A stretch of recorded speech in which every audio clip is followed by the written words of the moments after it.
Former President Trump and his allies, who previously labeled what they call Russiagate as a witch hunt, now releasing a statement after the Durham report revealing what some people describe as Hillary Clinton and her campaign spying on his campaign and his presidency. Now, the statement saying what Hillary Clinton and the radical left Democrats did with respect to spying on a president of the United States, even while in office, is a far bigger crime than Watergate. This is an insult to the Republican Party, but a far greater insult to our nation. Joining us now is our panel who remembers the bombshell Watergate scandal and can weigh in. Former advisor to Margaret Thatcher and President Trump, John Brown, and columnist for the American Spectator, Jeffrey Lord. Thank you both for joining us. John, I'll start with you. Do you think that it's a good comparison? Yes, I think that Trump was uncharacteristically understated. The political crime that's been is far, far worse than Watergate. Using state security systems to undermine an elected president is a very, very high crime. Secondly, he said that it would be punishable by death. But traitors were punished not merely by death, but being partially hung, cut down, drawn, and quartered, an agonizing death. And finally, he commented on media backing. Now, is this, I wonder, because the media bosses think that they may well become implicated furthering a high crime? That's a tough act to follow there, Jeffrey, but I'm going to let you do it. I want John to be the judge in this trial.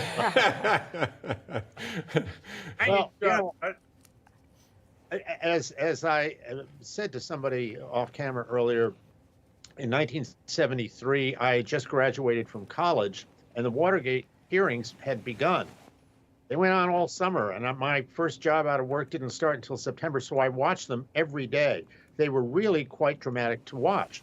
The interesting thing is the original Watergate burglary, which was a 1970s version of this. You know, they had to physically break in to get the information they wanted and then do whatever they wanted with it, as opposed to using servers and high-tech stuff. But it took from that break-in, which I think was June 17th of 1972, until August of 1974, before Richard Nixon resigned. In other words, there was a slow drip, and every once in a while you'd get a gusher of information, and then the thing would sort of slow down. I think that's we're in the process of seeing with this. But Jeffrey, just to follow up on your point, there was a smoking gun with a conversation in the White House that was caught on tape. Is there going to be a smoking gun here, and which, by the way, revealed that they were trying to manipulate the FBI and what they were doing, specifically Mark Field, who ended up being Deep Throat. So is there going to be a comparable scenario here?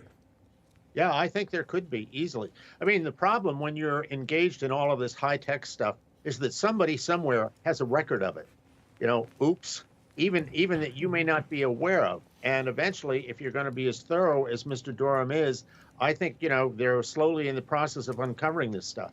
Yeah, and the other problem is here, the FBI possibly being complicit in it, and at least being told that the information, whether legally being done or not, the tracking of the information back and forth within the White House at that time was being used in a way that it wasn't supposed to be used, and the FBI was told about that.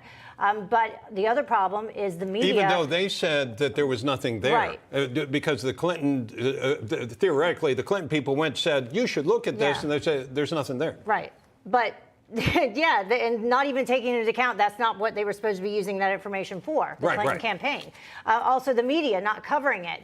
John, the New York Times gave this explanation for why they're not doing it. Dissecting them requires asking readers to expend significant mental energy and time, raising the question of whether news outlets should even cover such claims. So apparently they think the general public is just too stupid to grasp it.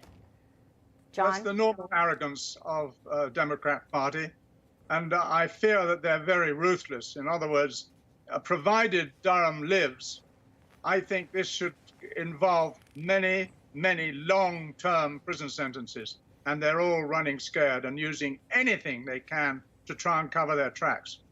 Jeffrey, we've got about 30 seconds. What concrete evidence, in addition to what's there now, needs to come out for the kind of scenario, not being drawn and quartered, but pursuing allegations against them legally? What needs to come out and be proven? That connection between places like the CIA, the FBI, the Department of Justice, and the Clinton campaign. What are they? As that old Watergate question went, what did they know, and when did they know it? Right. Okay. Thank you, gentlemen. Interesting to get your ideas on this.